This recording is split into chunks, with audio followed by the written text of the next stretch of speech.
So we will get started. I'll do my introduction in Chinese. So Kevin, maybe you need to turn on your AI translator for my introduction. 好，欢迎大家来到这个以诺书房啊。今天我们也是殊途同归的一场急救章啊，因为我们也刚刚知道 Kevin 的行程，但是大家都看到了今天展示的两本书，一本是5000天后的世界，另外一本是宝贵的人生经验啊。这两本书都是去年 Kevin 在中信出的书。那两本书正好一本是在梳理过去60、70年的人生经历，可以给年轻人，可以给当下创业的者有些什么样的经验。另外一本啊，5000天是12年半之后啊，12年半之后世界会是什么样子？用一个中长期的尺度去做一个判断。所以说今天我们也特别开心啊，有机会跟在座的各位诺亚的客户们一起来聆听 Kevin 的分享。当然，凯文凯利，我觉得大家也不需要介绍，可能在座不应该有不知道或者不认识凯文凯利。他的失控，他的很多书，我相信都影响到了我们许多人啊。当然，今天我也想再简单做一个小的这个，可能是第一次的宣布啊，因为我正好去年跟凯文凯利结识，然后我们俩正在做一本新书。那这本新书有点像5000天后的世界，但是比它的尺度，就是这个尺度是指这个向前看的长期主义的尺度要更长一点。我们想一起畅想一下，2049的世界会是什么样子，也就是25年之后，这个世界会是什么样子？用技术的视角，用乐观的视野，当然更重要的一点也是站在中国的角度来思考。所以说，我们也希望明年的这个时间点，我们可以把2049年的这个世界带给大家。好，那我们还是掌声给 Kevin 做一个，对吧 ？Welcome Kevin Kelly, distinguished guests. Yeah. 好，当然我们今天因为是双语啊，大家如果觉得这个因为我跟 Kevin 的演讲和我们跟 Kevin 的对谈都是用英文，所以如果大家来不及的话，这里上面应该是有讯飞的翻译的，大家应该能看得懂啊。下面我们就有请host 殷总来给我们做一个简单的致辞啊。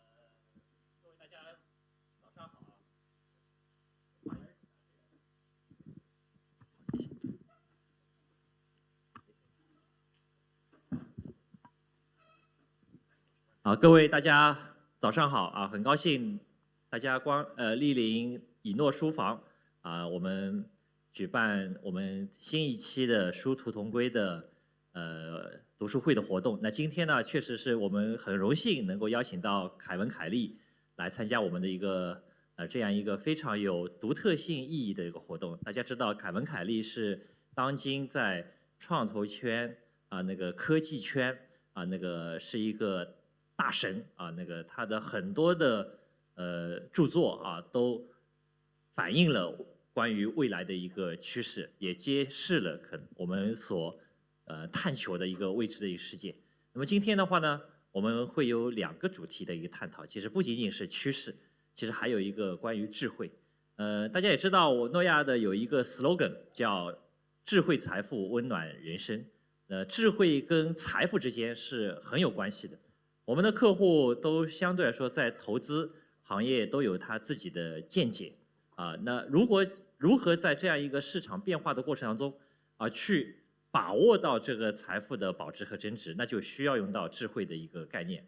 那么在今天凯文凯利的今天的活动当中呢，它会带来更深层次的，不仅仅是跟财富智慧相关的，而是跟人生智慧相关的很多的新的建议。我觉得在这本今天的新书当中的话，也加入了很多特别为中国那个中国版续中国版那个重新再续当中的新的50条的一个建议。我觉得这一点的话，也是那个可能对我们中国的读者来说更具有一些那个应景的一个建议。那么第2个的话就是关于趋势，因为现在这样一个当下的环境如果假设不对未来的趋势有做判断的话，那可能在投资上面的话会那个经历更大的一个压力。我想这个趋势是人类发展的一个客观的规律。如果我们回过头来看的话，主宰这条线的可能就是技术的进步、科技的创新尤其在这个时代下面 ，AI 所形成了一个新的基础设施的一个建设，那推动整个人类社会的进步，我觉得都是有非常非常大的意义的。那么，同样，我们的凯文·凯利的话会带在他的相对的一本次新书当中的话讲到了这个关于科技和趋势的一个创新的一个结合和未来的一个发展。当然，刚才的话吴总也预告了未来可能还有一本新书，因为500天的话相当于12年12年多，那还有一本是再 double 一下，25年以后那个日子会怎么样？我觉得今天这个活动还是非常非常的exciting 其实我今天准备了英文的演讲稿，我想我们的客户还是很多都是还是中文的，所以说我脱开了演讲稿，还是再次欢迎大家的光临，以及再次感谢线上所有关注诺亚财富以诺书房的所有的在线的观众来参加我们这样一个非常非常独特而且珍惜的读书会的活动，谢谢。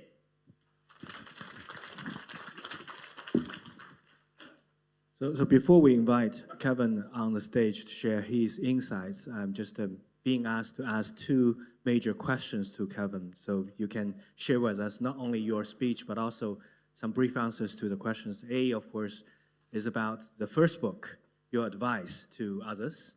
And of course, we are living in the age of AI. AI is accelerating very rapidly. So as humans, what are the key or the most important capabilities that we need to retain and even we need to build up at an age where we need to deal with AI? So I think advice on that. And of course, the other thing about 5,000 days later, that was written a year and a half ago. And of course, in the past 18 months, things move rapidly in the technology scene. We've seen great advance in AI, especially AIGC and big, large language models. So what would be your, what kind of adjustment would you make to your forecast in your previous book on the mirror world? And of course, I think, we've chatted extensively on the possibility of the mirror world in the next 25 years. But what would it like? Mirror world plus AI. So virtual reality, whatever reality plus advanced intelligence, and what would the world look like in kind of a foreseeable future? So these are the two major questions I'm being asked by the host, and let's welcome Calvin to share with us your thoughts and insights. Thank you. Thank you. Ni hao ma. It's wonderful to have everybody come out. I'm really grateful that you've taken time this morning to hear me. So I want to share a few ideas. I noticed that there are a lot of young people. You're younger than I am anyway.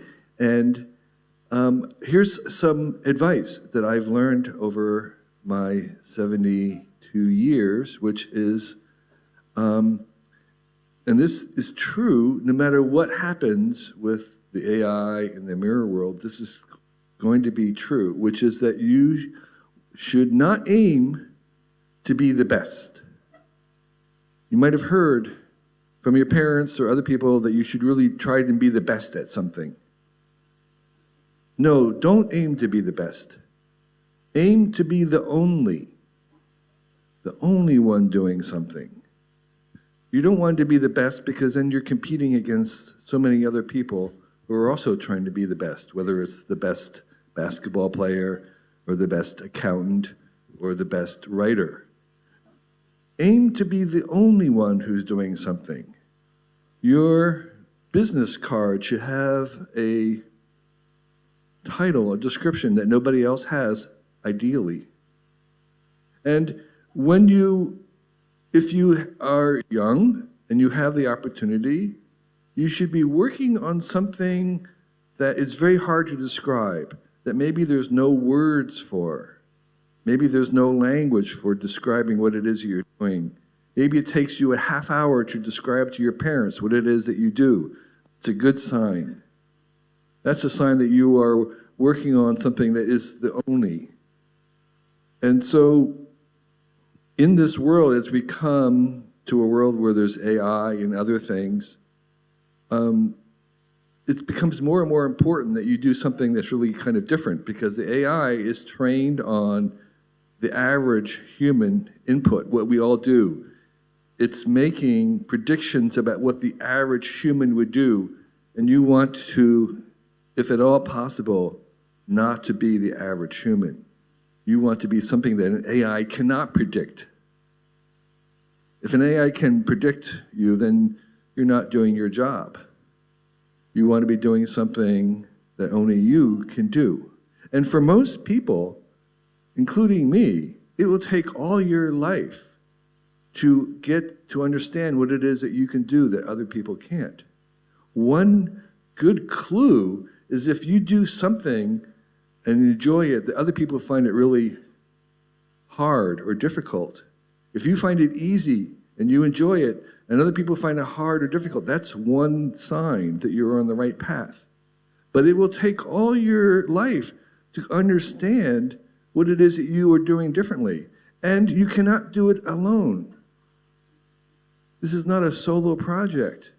It actually, you need everybody here in the whole world. You need your family and your friends to help you understand what it is that you do special.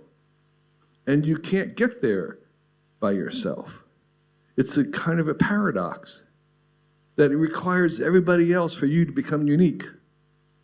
That's weird. That you can't become unique by yourself, that you need other people to become unique. That's why we have everybody here. So you are all helping me become the only. And I'm helping you to become the only. And we need each other to become the only. It's kind of weird. But that is the message, is that you kind of want to be on a path, a journey, towards becoming only, where you are doing something, some weird special blend of your experiences and your talents that you find easy to do that other people find hard. And I think this technology that we're making, like artificial intelligence, the mirror world, will help us do that. Will help us get to that. Because we may need a special kind of technology to do what we're best at. Can you imagine what would have happened if Mozart had been born before we had invented the technology of the piano? What a loss that would have been. Can we imagine what the world would be like if George Lucas had been born before we had the technology of cinema? So he kind of needed that technology to really become the only and his best. So we need these new technologies in the world and more in order to have the opportunity for most people to try and become the only and what they were meant to do. So that's my advice for anybody who is on a path, is don't aim to be the best, aim to be the only. And I think these technologies of artificial intelligence will help us do that. And I would give another bit of advice for those who may be worried about AI, is that in the near term, the next 10 years, you are not going to lose your job to AI. You might lose your job description. You might lose the list of tasks that you do. That will change over time. And you might lose your job to somebody who's very good at working with AI. So, to Wu Chen's challenge of advice in this new world is you want to become familiar and at ease with AI, because your life is likely over time to entail working with AI. And the better you are at working with, the more likely you are to have a job where that's part of the job. Is just like today, you can't really imagine doing your job well if you didn't understand how to operate a phone or laptop. That kind of familiarity will become really important, becoming at ease with AI, understanding how you communicate well with it.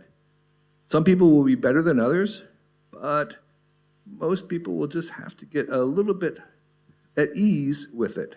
So I would say, if you have a chance, use the AIs, fool around with it, and become at ease with it, just like you are at ease using your phone and texting. That's a skill that was not present 15 years ago, and it's now part of our lives. And so AI will become a little bit like that, where it's a necessary skill, and some people are better at it than others because they do it more. So those are the bits of advice. One is set on a path to try and understand yourself. What is it that you are better at than other people? And work deliberately to try and cultivate that. I would say this, that there's another bit of advice about that, is that here's what it would say, and this is in my book. The thing that made you weird as a kid could make you great as an adult if you don't lose it. Okay? You're probably all weird as kids. So if you were weird as a kid, that thing that made you kind of strange is actually the thing that you want to have as an adult. You want to retrieve it. Don't lose it. That will, because that's a little bit of you being only you. So that's the one advice about becoming only. And the second one is, no matter what it is that you do, you want to become at ease with AI. And there will be hundreds of different varieties of AI, hundreds of different kinds, styles, personalities, and you want to try them to find the one that works for you. Unlike a lot of machines, the whole point of AI is it can be tailored to individuals. And so and they all have different personalities. So you want to keep trying these. If one doesn't work, try another, to find one that thinks like you, that works like you, that works for you. So that would be my other advice, is as they're going to be coming, there will be multiples. Every year there'll be a different personality, a different kind. Try that and keep trying until you find one that works for you.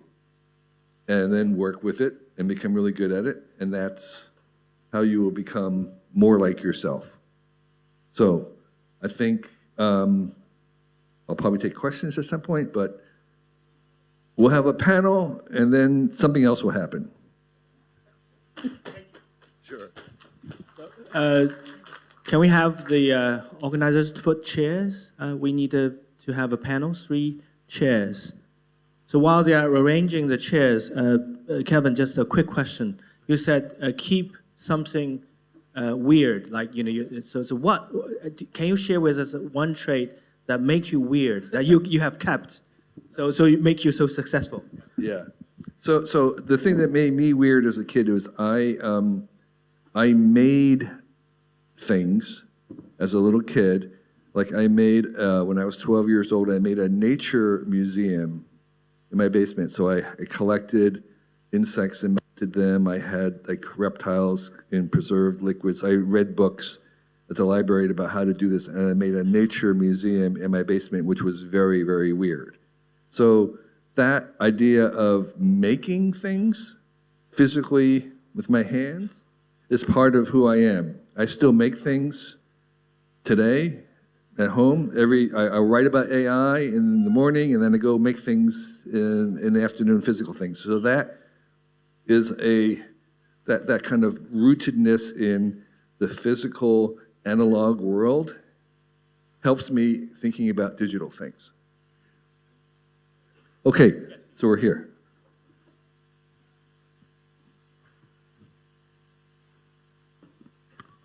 So we. Wait, hello. So we've invited Mr. Pan to join the panel. Do you want to kick off? I think you have a lot of questions because we've seen you making a lot of notes on the two books. Yes, I do have a good habits of leaving post-its on the books, especially when I receive the excellent advice for life. There are over so many useful tips. I just want to label them out. Kevin, I do want to ask a question. I read your personal website, and it seemed that you're very well traveled. Yes. I saw the routes of Kevin traveling entire Asia. I think probably beats 95% of Asians. Yes. And it's almost like our clients. We take our clients, Noah take our clients to Singapore, to Dubai, to Japan, to the US, and they themselves like to travel a lot. It seems traveling gives you some ingredients in terms of success. Do you agree? Yes. Is this working? Yes, I think travel is one of the most intense form of learning. So I think there's like 3 different reasons you could travel. You can travel to relax. You know, people go on to a vacation, to go to a spa, to relax, to get out of the work that they do, or they can go to rejuvenate and have like an adventure. But the third way is to learn as a way of shifting your mind and having to confront other ways of doing things. And for me, that's why I travel, for me, it's a way to confront otherness, differences, different ways of thinking about things. And so I like to go to places that maximize the differences, so that the strangest, weirdest place I can go to, that's what I'm interested in. And I think it's so important to travel that I believe every country, especially the US, where I'm from, we should subsidize travel for young people. We should actually make it like a national service where you can, like a mandatory service where you could work at home doing good things, whether it's military or whether it's public service, or you could go abroad like a Peace Corps for 2 years and help overseas. That would transform the world if every young person was forced to travel for 2 years. It would just really affect them. And so for me, that's what I'm getting out of travel is this intense form of learning. Right. You've also mentioned, I think, in the book that you encourage young generation, while they travel, they don't need to travel luxuriously. They should experience the tough world, and it's actually learning the tough world early would actually help them to grow and thrive. Yeah, I have, the phrase in the book was, if you have a chance when you're young to live as simply or as poorly as possible, where you would just eat rice and beans. And that experience, what it teaches you is not to be afraid of that, because you'll probably get through it. You can sleep on the floor, eat rice and beans, have very little, and you realize, oh my gosh, if that's the worst that could happen, then I can live that. So I'll make a bigger risk. I'll risk something, I'll try something, and maybe if it fails, I might have to eat rice and beans and sleep on the floor. But I've done that, so it's okay. I'm not afraid of it. I'll take the risk. That's like building your safety cushion. Yeah. As low as you can. Right. Well, what's the worst that could happen? I'll live that first, so I'm not afraid of that. How much money did you spend when you traveled the entire Asia? Right. So my first trip was in 1972, so it's 52 years ago. I went to Taiwan and to Japan, and I spent, I think, close to $700 for the year. For the year, For the year. $700 for the year. That's the equivalent That's of about $2,000 or $3,000. Yeah, right. Still very, Very cheap. So like I hitchhiked in Japan for 5 months. I stayed at youth hostels. So it was very, very, very cheap. But because of that, that's my other advice is when you travel, if you travel to maximize learning, the cheaper you spend, the more you learn, the closer you are to the differences. So the fact that I had a hitchhike around Japan and stay at youth hostels meant that I interacted only with Japanese, only with real Japanese and so I learned so much. And even today, when I'm traveling on my own, I'm in a very nice hotel right now, but when on my own, I will stay at an Airbnb or an inn on purpose. I can afford to stay better, but I prefer to take that local backpackers or something because I'm going to learn a lot more and interact with people directly. Right. Is that how you met your wife in Taiwan as well? Yeah, no, I actually met my wife, who is from Taiwan, in University of Georgia. She came to the U.S. to study. She's a genetic biologist who is working at 23andMe right now, but we met at the university. Good, good. You want to take your question? I still want to continue with your advice on keeping the weirdness of the child. Yes. So what should we do? Because I think we know that the child may lose curiosity after age 5.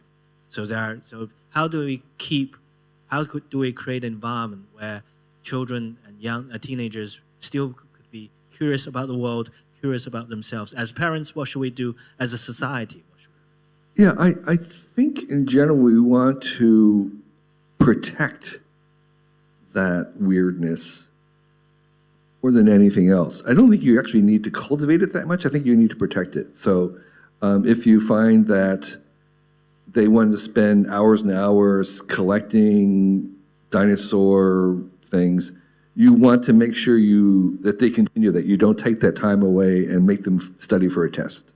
It's like, yes. The other thing we found is, I think people have found is that what's the word I want? If a child is interested in something, we would try and organize our family vacation around that interest to help them, to encourage them. So it's like, okay, this time we'll take this child and like, what are you interested in? I'm interested in dinosaurs. Okay, we'll go visit dinosaur places around the country, whatever it is, or we'll go, a girl who might be interested in a story of, the red pigtail, we go to this place where it was based on her home. So we would kind of, as a family, you can cultivate or support that weirdness. As a society, I think we want to make sure that we don't limit our idea of success. A part of what it is to be the only means that you want to work on having your own definition of success.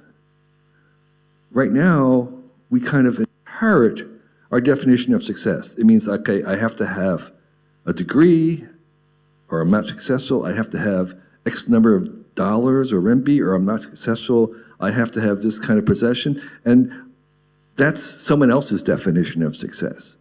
What you want to do is you want to, as a society, keep broadening the definitions of success.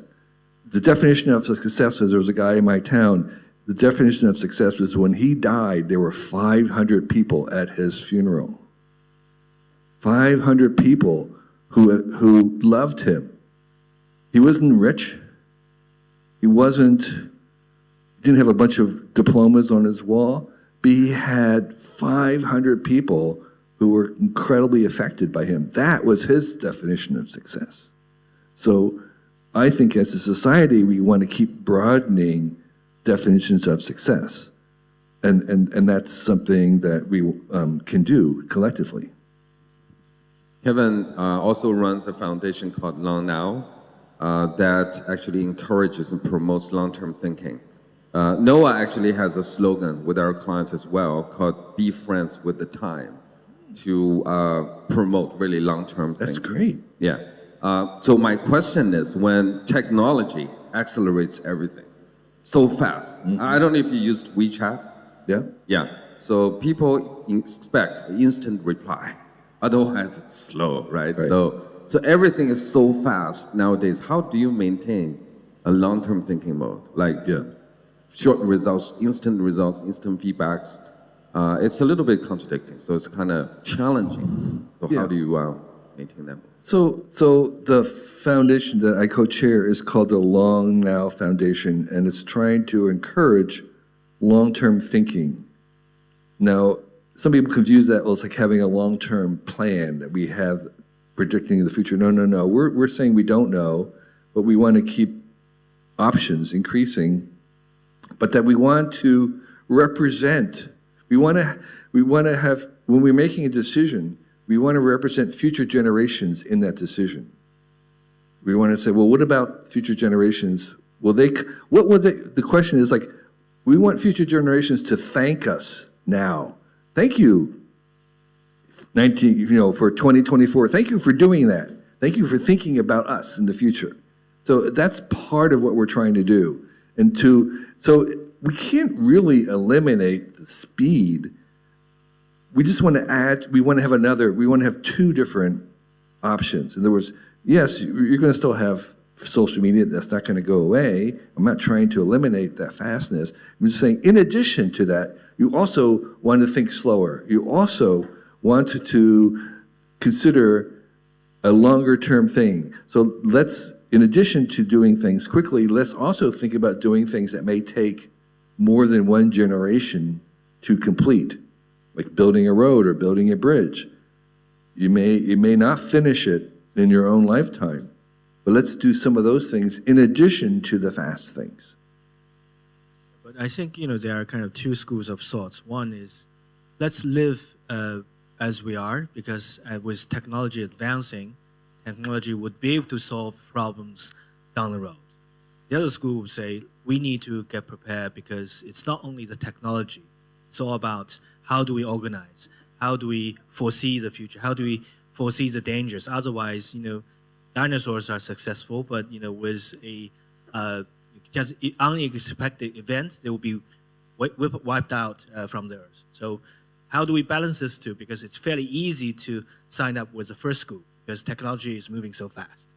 Yeah, it is true that besides trying to think about future generations, we also, for our own survival, need to think about what will happen tomorrow or the next day if we continue on this path. And I think in that way, all of us are now futurists compared to what people were, say, 50 years ago. 50 years ago, when I was growing up, people did not talk about the future very much. It wasn't a subject of conversations. Technology was not cool. Technology was not talked about either. Now it's kind of like the only thing we're concerned with. And so everybody is having to think about these questions about, well, what will it be like in 5 years?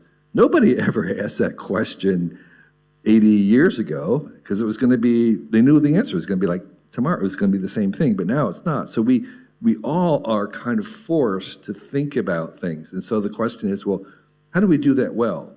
And I would say one thing that we've learned is that you can't really predict the future. Nobody would have predicted this year, even 10 years ago. They would say that would be crazy, totally crazy if that was the world today.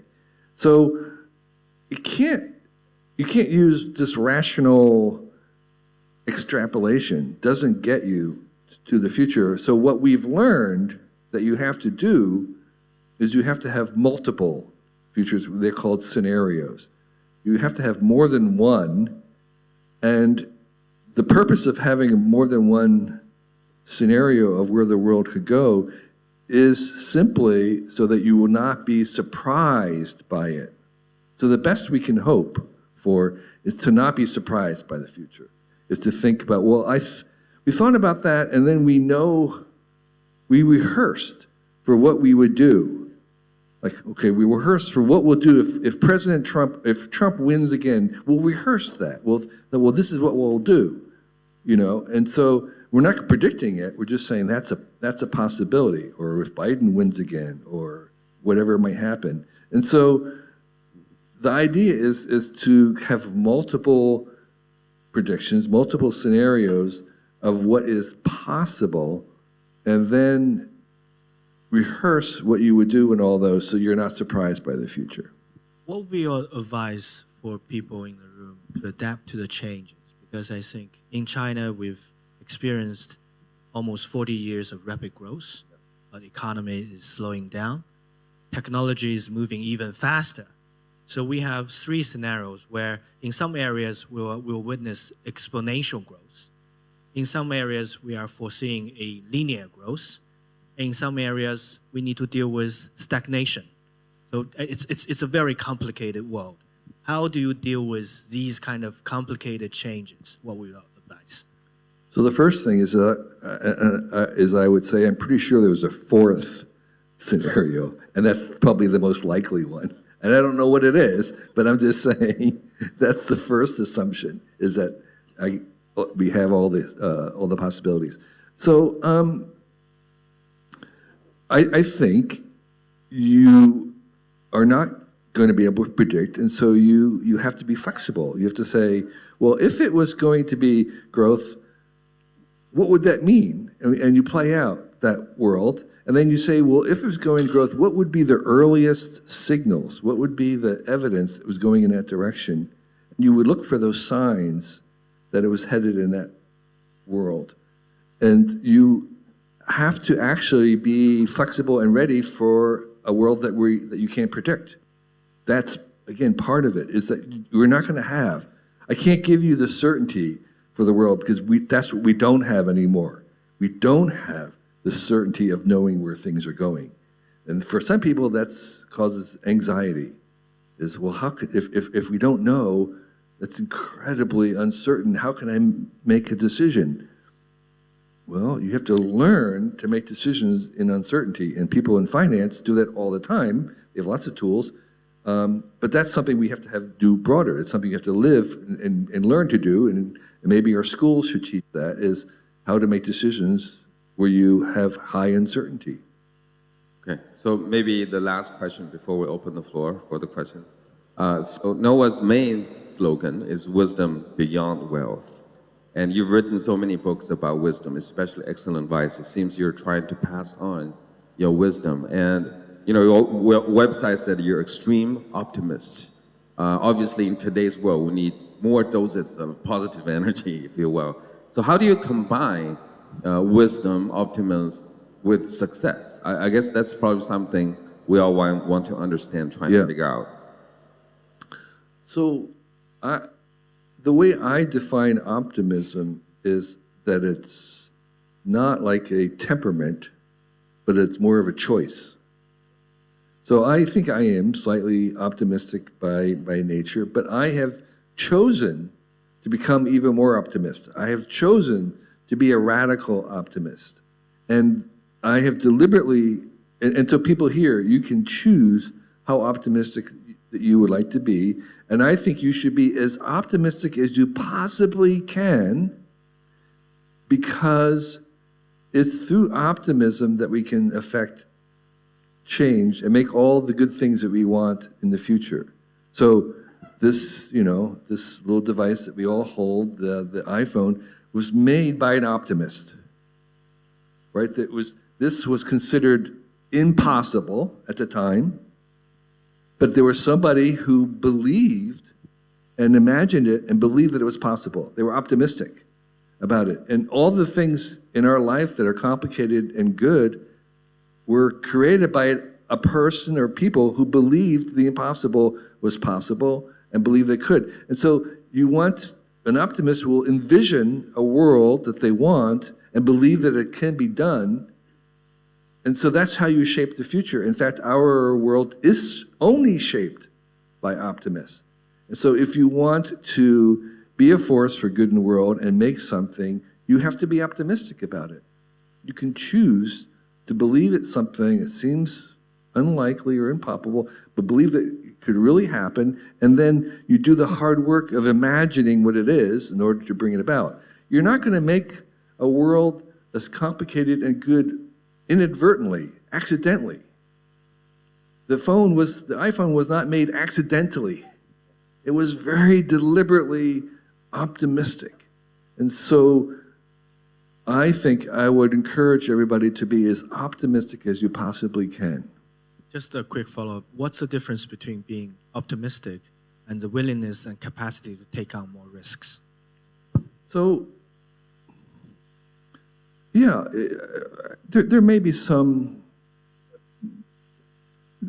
element of risk to be optimistic, but there's no more element of risk than to be pessimistic. See, pessimism is a kind of a false. A lot of people who are pessimistic, they believe because it makes them look smarter. They think they look smarter. They can be critical, but in fact, they're ignorant because the arc of the world has been very, very positive over time. So I think pessimism can entail just as much risk, meaning that, that you could be wrong, and so I don't think optimism necessarily heightens the risk, but I think yes, you have to deal with risk. Questions from the audience? Let's open Yeah. up. 大家有没有问题？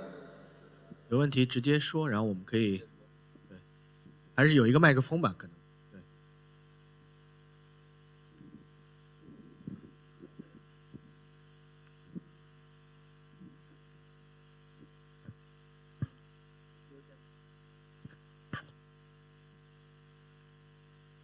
Hello, Kevin. Let me echo one of the questions from the panelists. I don't know how. 吴晨。 Just what do you think about AI alignment problem? Do you think that we need to slow down the growth of AI technology to make sure that it will not get out of control? Thank you. So the AI alignment problem is often described as how do we make sure these AIs, as they get smarter and smarter, that they continue to do what we do, that they're aligned with our own interests, that they won't take over or try to subvert us. So how do we align them so that they are continuing our own values? And by the way, we have an alignment problem already as humans, every generation. They're called children. How do you ensure that your children are aligned with you? How do you ensure that the next generation of humans, they could think, they could kill you, they could take over and have a revolution. How do you ensure that children are aligned with the next generation? So what's the answer? Well, the answer is that you want to cultivate into them values, you want to program them with certain ideas of ethics and morality. And that's the answer for AIs, is we can do that. We can give them moral codes and ethical guidelines and all kinds of things. It's actually not difficult because it's just code. Just like ethics is a code. We can give that code. The challenge that we have is not giving them the code. The challenge is that we don't agree on what it is that we should tell them. We don't have a collective consensus on what the morality is, and it turns out that when you have to put it into machine code, our own ethics are very shallow, very uneven, not consistent. So we're stumped because we actually need to have better morality to give to the AIs. Because if we give them what we think it is, it's very inconsistent and not very thought out. So the curious things is that the alignment that we want for AIs is going to make us better humans. Because it's going to increase our own thing. The famous question is if you have a self-driving car, an AI driving a car, and there's an accident, should the AI give priority of safety to the passengers or to the pedestrian? And that's actually a very difficult question to answer. And as humans, we don't answer it. We don't have an answer. We'll do whatever happens. But we don't accept that with an AI. With an AI, you have to have an answer. You have to know which one. And so we don't have a way of answering that right now, but that's what the alignment is. the difficult part is actually coming up with what the answer is. What do we get it? And so far, what the ethicists are saying is you give the priority to the passengers. Okay? And so do we accept that? I don't know. That's the conversation. So that's the hard thing that we're working on. And the second thing I would say about alignment is people really shouldn't worry about the AIs taking over right now. We should worry about human alignment. We should worry about what humans are going to do with the AIs. We should worry about bad actors who are going to take AI and do bad things. That's much more of a problem, is with aligning humans so that we have agreement on how we're going to use AI. So it's the human alignment that's the real problem, not the AI alignment. Very quick follow-up. Do you think that for how long AI would still be a tool rather than AI would have their own wills and would be able to, we should regard AI as something, an intelligent species? So AI, right now, AI is both. It's a tool and it has a little tiny bit of agency. And I would say they have about as much agency as maybe like a grasshopper. Okay? And soon they'll have as much agency as a mouse. And then they'll have as much agency as a cat. And then they'll have as much agency as a dog. We're not bothered by the fact that dogs have agency, or pets, or animals. Okay? So, yes. And maybe at some point they have as much agency as an alien being in another planet, like a Spock. But the agency is something we know how to deal with already. We deal with animals all the time. Okay? And so I think it's new, but I think it's coming at a rate that we can adjust to it. And that's something I want to say about AI is this is coming, but it's not coming so fast that we can't adjust and we can't live to learn and we can't educate. You've seen what the LLMs can do. They were present last year. So the next version will do a little bit more. But we can deal with that. We have time. They're not coming that fast. And so if we don't adjust, it's our own fault because we have enough time. 我们看有没有别的问题，大家都可以想一想。刚才中间应该有人举手的。We have more questions? I'll ask one more question now. As the audience, I think it's a good opportunity for you to raise questions. Okay, yeah, we have one.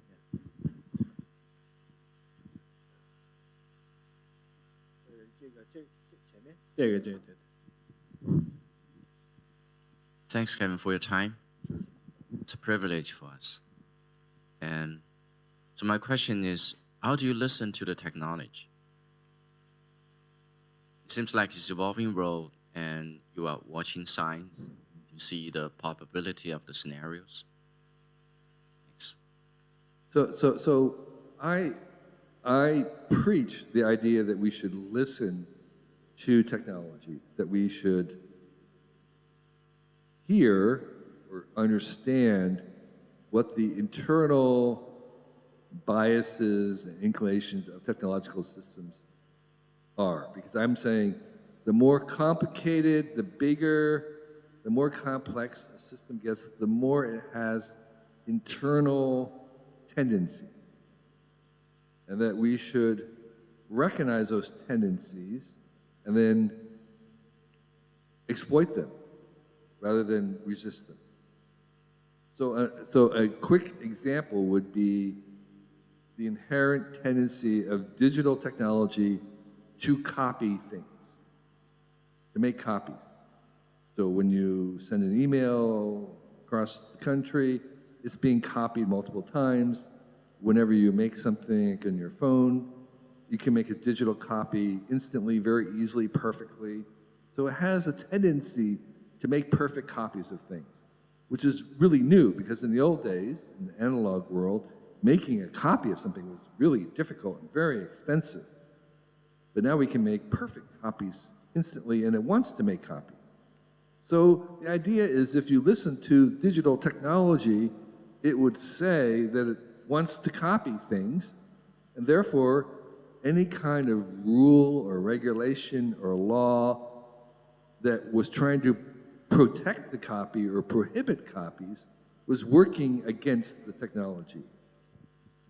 And therefore, we would say that any company or any institution or any country that was trying to prevent copies was working against it, and anybody who assumed that copies were free and quick would benefit and prosper. And that's what actually happened. So the question is, well, how do you listen to technology now? And I would say a couple of things. One is you want to look at the technological system and understand it from first principles, like reading the science papers and trying to get a sense of how it actually works. But I also find I like to look at to where the technology is being used by outlaws, without permission, unofficially. Not how people, the problem is that the designers of technology often get it wrong. They often don't know how the technology is actually going to be used. They have their own assumptions about how this is going to be used, and I'm interested in seeing how it's actually being used by the street, by young people, by outlaws. They give you a much better sense of what it kind of wants to do. The second thing is I like to look at where new language, new technology, new words are needed to describe this new technology and what it does.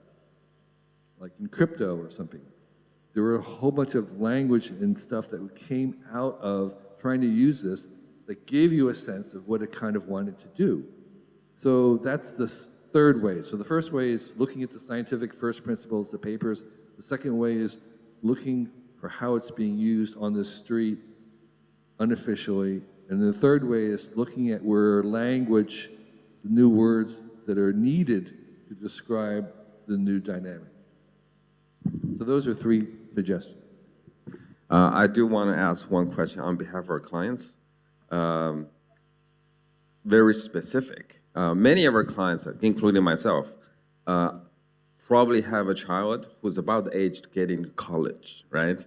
So my son is 18 years old, and he asked me, what kind of major should I study to stay competitive when I graduate, when AI is accelerating so much?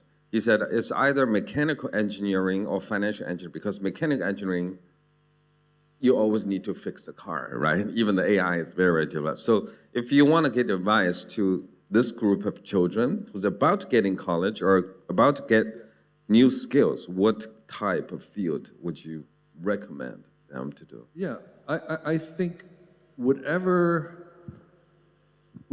job they will have in 2 years will not exist today.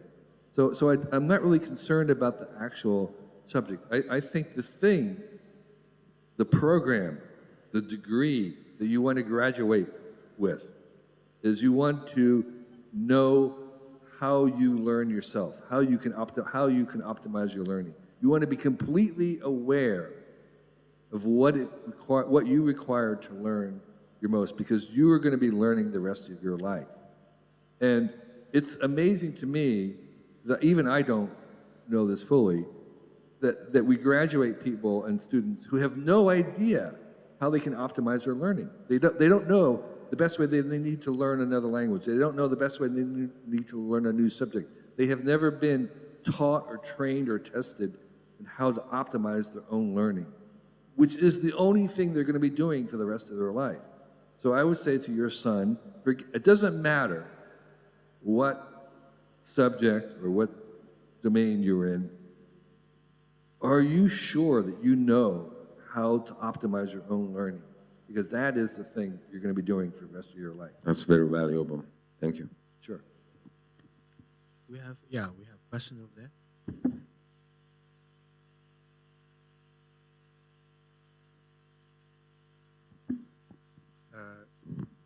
Hello， 都用英文啊，我也想用英文，但是我想问的更深入一点，所以用中文。我大概是在高中时期听先生的，就看先生的书啊，所以因为因为凯利先生，我喜欢上了那个蜜蜂。我一直在思考一个问题，就是当您到一定的高度之后，是什么促使您有持续的动力，前进？而且我觉得这种前进更像是一种为我们人类的思想在不断的打开一个，在那个山洞里面打开这个隧道。我觉得这一定是很艰难的。当到了一定高度之后，为什么还有持续的动力一直在做这件事？谢谢。I'll do a quick paraphrase. This gentleman started to read your book when he was in high school, and he wanted to use Chinese to ask questions so that the questions should be pretty profound. So basically, he's wondering, you have reached very high level in terms of success, advancement. What is the energy that continue to motivate you to advance? It's almost like you're advancing on behalf of humankind in terms of thinking and thoughts, looking for the light at the other end of the tunnel in a dark cave. Like, what's continuing to motivate you? Yeah, I think I'm far more self-interested than that. I'm motivated primarily by learning. I have two success states. One is to have my mind changed. Nothing gives me as much pleasure as to have my mind changed. And so I am seeking to have my mind changed. Each time I come to China, one of the reasons I love coming to China is that it would change my mind about something. Something that I assumed or didn't know, I'll learn something, it will change my mind. And so I am mostly motivated by learning, and the older I get, the more I learn, the more I realize how ignorant I am of everything else. And so that is my motivation, is trying to learn more and to share what I learn with others. So that's the second thing for me, personally, is I like to share what I have learned with others. And so I'm out to optimize learning, to optimize my own learning, and to help other people optimize their learning. That's what gets me going. If that helps civilization, okay, but that's not what I'm trying to do. But how do you keep an open mind? How do you unlearn? How, if you face something that's actually challenging your firm belief or past experience, how would you be open to that? Yeah. Yeah, it's difficult because here's the thing: is that if your identity is linked to what you believe, it's very hard to change your mind. But what you want to do is you want to link your identity to values that don't change. Okay? So in the world of I'm coming from of futurists and scenarios, we like to talk about firmly stated beliefs that are loosely held. So you want to hold your beliefs loosely, whereas you want to hold your values tightly. Values are like honesty, authenticity, compassion. Those things you want to hold very, very tightly. But the beliefs around them you want to hold very loosely, because you may have to change them. 你好，我想用中文提问。因为我是设计师，我看到了 AI 在图像和视频上的这样的运用，我就想问 KK 老师，就是 AI 未来对艺术方面的正向的影响。He's an architect. He's seeing AI's application in many areas. He wanted to understand AI's positive impact on art. Yeah. So for 1 year, so I'm an artist too. I photograph, I've painted. 2 years ago, I did one art every day, one piece of art, which I posted myself. Last year, I co-created art with AI. And I did one a day, posted one a day with AI. So what I've discovered is that it's an incredibly powerful tool to help me be creative in different ways than I could by myself. It's not the only way, but it can help me explore areas that I could not go and explore alone. And so I see these creations that I worked on as co-creations. And I follow some architects who work with AI, and it enables them to do things they could not do by themselves. It can't do everything at this point. That was one thing I realized from my year of doing AI art, was that it was a technical thing of the current models, which is a text to image. You give it a language prompt, and it makes a picture. The problem was that there's a whole world of art that cannot be described in words, that you cannot reach with these tools. So it's not going to replace artists. What we're discovering is that these generative art things are another tool that allow a human artist to explore the world in ways that they could not do by themselves. So I'm seeing architects and others use these tools to help them do things they could not do before without replacing what it is that they do. So with the advancement of AI, we know that language is something that we use to describe our mind and describe things to others. So it's a recent-made vehicle. Will you imagine something even more broader and richer as a way of describing our mind, so that machine could learn and then prompt the machine to create something new? Now, Neuralink is something we've discussed earlier. It may be an early stage, but it's a way of not using language, but just directly linking our mind to the machine to prompt them to do more things. Would you imagine that happening at some stage in the future? Yes, we can imagine 25 years, 30, 50 years, a Neuralink, the thing that exists right now, that Elon Musk made of jacked into your brain, that allows your brain to communicate without gesture, without anything moving, without your voice or your hands.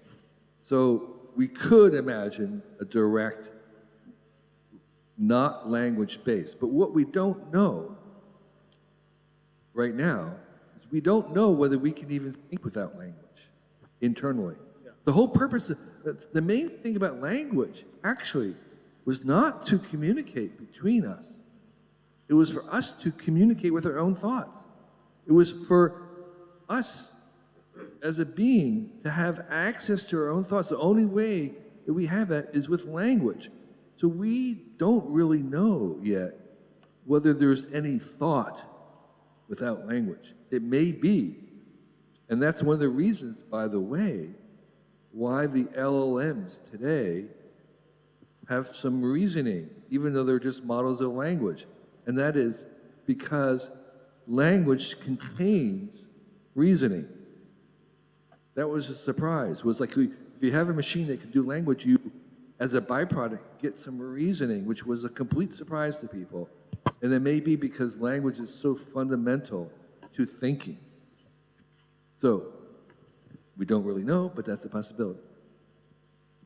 我们还 OK。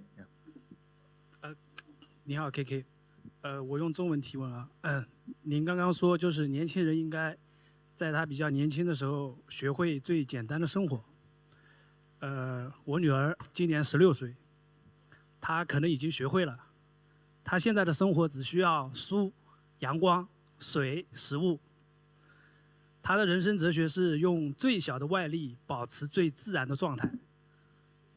她认为宇宙最终会消亡，而人类会被 AI 接管。他觉得这个世界的本质一切上都没有意义，我认为他陷入了某种虚无。请问你有什么建议？谢谢。Did you get the essence? She has a girl 16 years ago who's very, lead a simple life, thinks sunshine, food, and water is fine, but he's concerned that because the girl is believing in a more doomed world where AI is going to take over, and is she what's the right word to. This will be a chargeable Yeah. therapy session.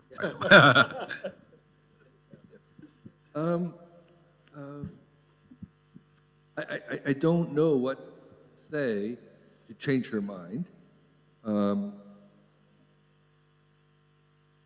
I would say one thing, and that is that we should regulate and manage AI based on evidence. Okay? So I'm a proponent of evidence-based law, evidence-based policy. So what I would say is, what is the evidence so far that AI is harmful? AI has not killed anybody. AI has not harmed anybody. Very few people, if at all, have lost their jobs to AI so far. Now, again, it could change. But if we take the evidence so far, there's no evidence for that. There's no evidence for AI taking over and killing people. So that's all I would say is that it's not impossible that that could happen. It's very unlikely based on the evidence. And that's as much as you could say, is that there's so far no evidence for that. That may probably not change your mind, but. 还有问题 ？OK。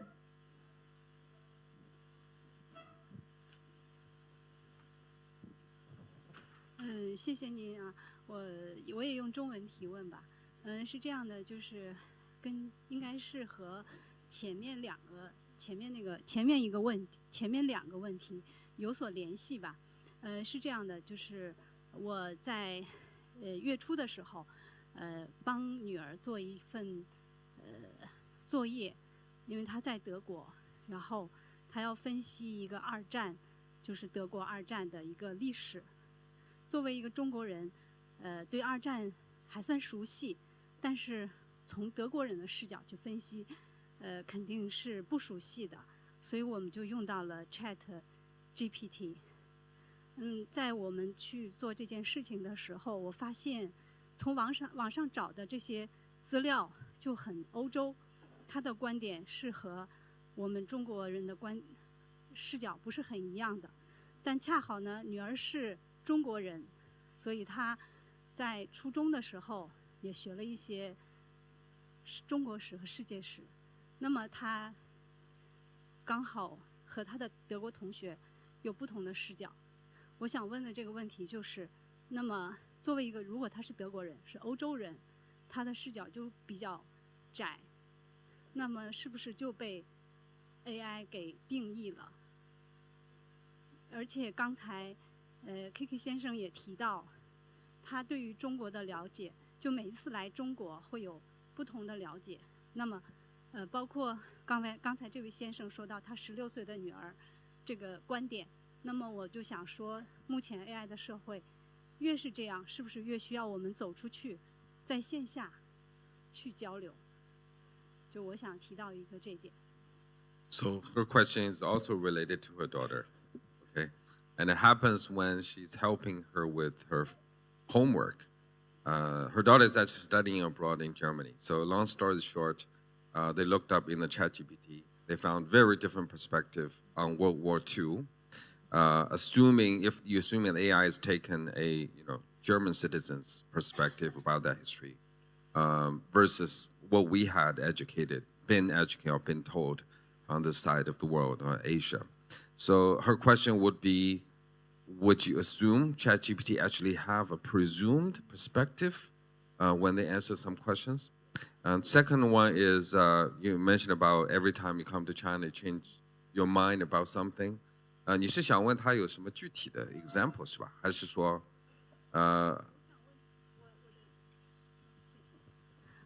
我的问题就是说，越是这样的话，因为刚才先生说我们不会被 AI 定义束缚，但是我觉得我们如果就是因为 AI 的存在减少了很多线下的交流，真的是会被它定义，就是我们的思想观点会被它定义。So it's more or less her opinion that because AI is so convenient and create your online opportunities to get to know about everything, almost a lot of things, which emphasize on the importance of traveling to real world offline.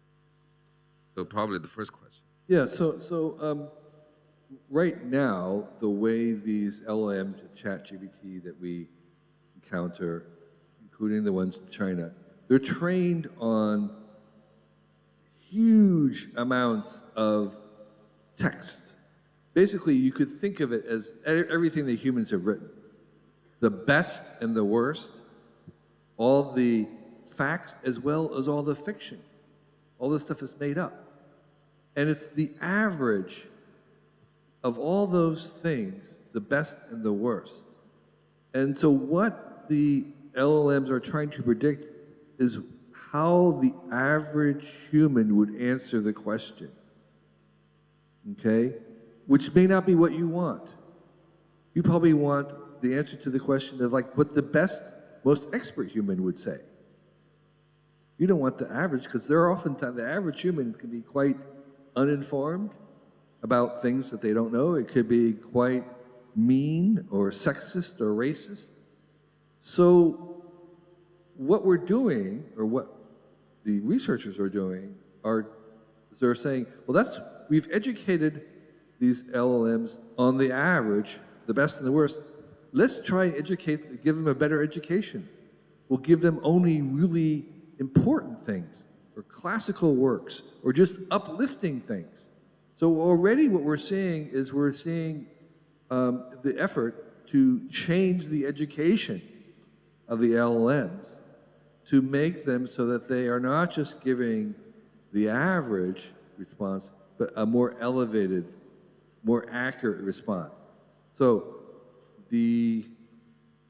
that doesn't take, what we should say, it doesn't solve the issue of different regional differences.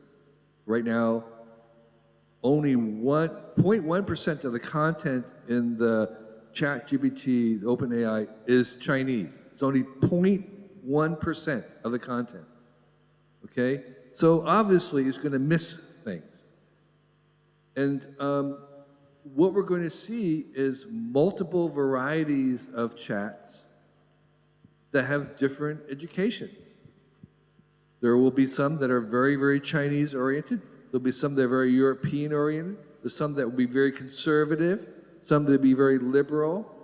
There'll be others, there'll be multiple varieties of LLMs trying to have different perspectives, just like we have different education systems.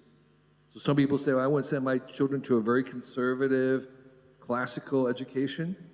And others will say, no, I want a very worldly, innovative, and no grading. And so you have different schools, and we're going to have different schools for these AIs. Again, I want to emphasize, they're not just a single AI. There's going to be hundreds of different AIs, plural. You can pick the one that resonates with your interest and personality. So the question is, can you trust this one? Well, that will be a really good question that you will want to ask. Can I trust this? And you'll have different ways of deciding that.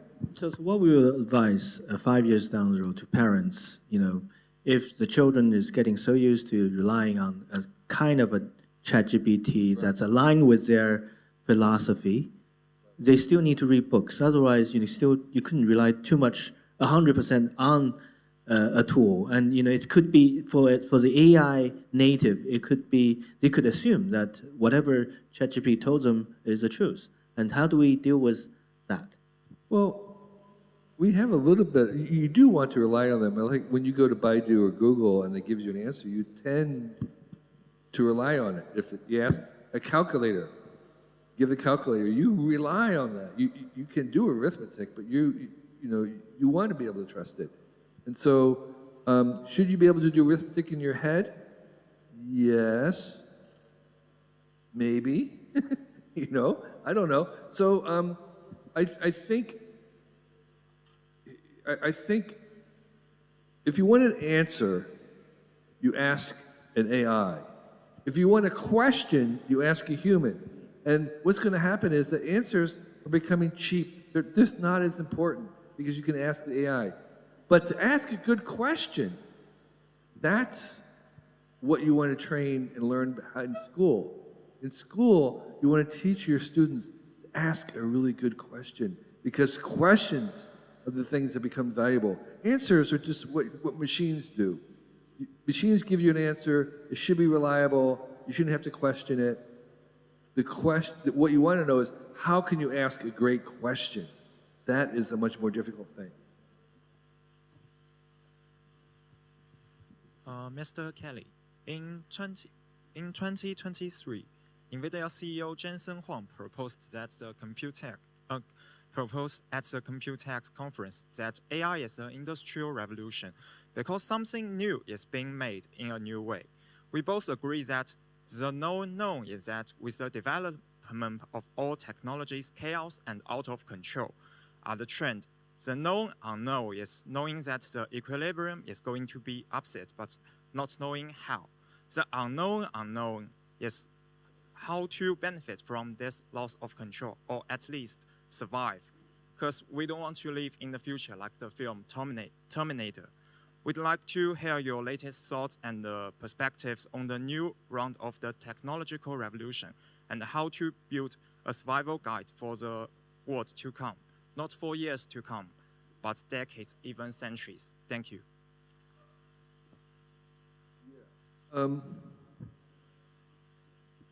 So there's the known knowns, the unknown knowns, the known unknowns, and the unknown unknowns, okay? So there's these four things, and AI has a lot of those built. There's all kinds of things. What to say about that? I would talk about some of the known things, some of the things we can count on about AI. There's a lot that we don't know, a lot of unknowns. The one known one is that there's going to be more AI. Okay, that's pretty certain. I can't see any world where there's less AI than this year. And here's the second thing that we know for certain about AI, which is that AI will never be as bad as it is right now. Okay? It will never be as terrible and as inaccurate as it is right now. This is the worst that AI will be. So that's the second thing we know. And I think beyond that, we don't know very much. We really don't. We have lots of uncertainty about all these other things. And I think when you have those kinds of uncertainties, you have to be flexible in changing your mind as things happen. And you have to have multiple scenarios, you have to have multiple paths, multiple things that you are doing in concert. And we don't know what's going to happen with employment in AI. I think we won't see very much change in the next 5 or even 10 years. I could be wrong. Okay? So what we want to do is we want to keep increasing the choices and options without closing anything off. And for me, I think one way we close things off is with premature regulation. I think we should regulate based on evidence. I think prematurely regulating things that we imagine could happen closes off choices and opportunities and closes down our world. We have uncertainty about it, so let's keep going, and then based on the evidence, we can regulate if we have to. We don't have to right now, so let's not do that, because that just closes down some of the choices. And it doesn't really help your uncertainty. So there is lots of uncertainty. I can't answer those questions beyond what I know, those two things, but I would say that we don't want to regulate prematurely, because that is something that will only decrease our choices going forward. Okay, I think we are running out of time. Let's give KK a big applause. Thank you again. Yeah, thank you again for coming. I think we've learned a lot. I just do a quick summary in Chinese for the benefit of the audience. 我想今天 KK 给大家带来可能3个重要的点，如果大家家里面有小朋友的话，就未来专业没有那么重要，但是学习的能力很重要。第一点，第二个说，当人工智能快速发展之后，答案不那么重要，但是问问题的能力非常重要。第三个，我们在每个人都要保持一个开放的心态，我们对于价值观要坚持，但是我们对于我们认同的这些东西，当外部世界发生变化，当有新的证据出现的时候，我们要能够应对这样的改变。这个时候，尽管技术会不断的迭代，但是我们每个人和我们的下一代，我相信都有机会伴随着技术的变化而过得更好。好，我们再次感谢大家。我们是不是一起要拍一个合影，是吧？先拍一个合影，然后 KK 会有签书的环节。我想问一下主办方，我们合影是怎么拍？是我们就转过来，然后should we just make a group photo? Let's just sit in the front and then quickly. This is a great space. Yes.